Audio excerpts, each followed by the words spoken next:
For tonight video nga pala mga katambay no, gusto nga palang maglaro ng Russell Band natin na kaibigan mga katambay no. Ansya nga daw ang dapat na humila. Pero hindi niya nga napapansin mga katambay no na napakagaling rin umipit ng bangka mga katambay no. Kung inyo nga kasing napag-aalaman mga katambay, kapag nalaman nga ng bangka na lagi kayong kumukuha sa right side ay iipitin yung kulay na nasa right side mga katambay.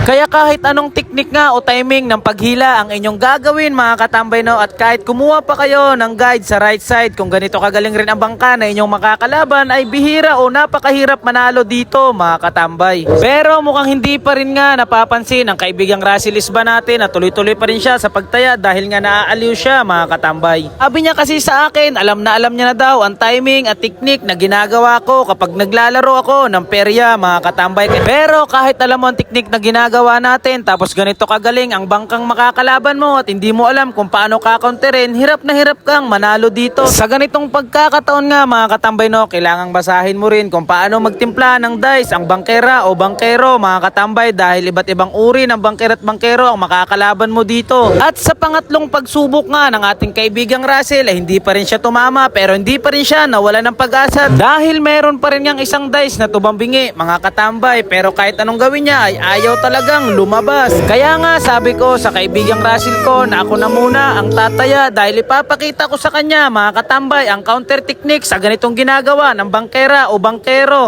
Dahil kapag ganito lang ang mga katambay na napakagaling umipit ng bangkera, kailangan kumuha ka na ng guide sa gitna mga katambay tapos gagamitan mo ng timing na paghila. Alright mga katambay, kung inyong nakikita, unang taya, tayo agad ay tumama. So that's it for today's counter technique. Wah!